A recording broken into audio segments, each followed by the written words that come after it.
Habari, mimi naitwa Joff. Nimepokea swali, kuna mtu anatamani kufahamu, anasema nini maana ya dini iliyo safi. Nataka kujua nini maana ya dini iliyo safi. Nafikiri anarifaa kutoka kwenye mstari wa Biblia ambao umeelezea nini maana ya dini iliyo safi. Sasa nikwambie tu kwamba dini iliyo safi ni maisha ya ndani yaliyo safi mbele za Mungu na matendo ya nje yaliyojaa rehema kwa watu.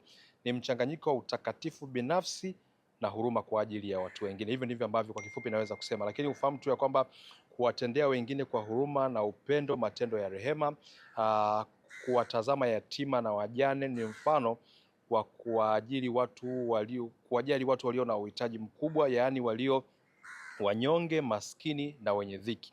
Hii inaonyesha kuwa dini ya ukweli haisimamii maneno tu, bali matendo ya huruma pamoja na haki, lakini pia kuishi maisha ya utakatifu binafsi, kujilinda nafsi yako usichafuliwe na dunia.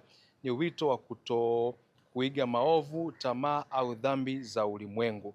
Ukisoma kwenye kitabu kile cha Mathayo 23:23 unaweza kuelewa dini iliyo safi ni zaidi ya ibada. Si mavazi tu, sala nyingi au kwenda kanisani kila wiki, lakini ni maisha ya ndani yaliyo na heshima kwa Mungu na matendo ya haki kwa wanadamu. Hicho ndicho ambacho mimi naweza tu kusema kwa kifupi kuhusiana na kusema dini iliyo safi. Kama una chochote ambacho unatamani tuendelee kujifunza kwa pamoja, unaelewa nini maana ya neno dini iliyo safi, karibu tuendelee kujifunza kwa pamoja.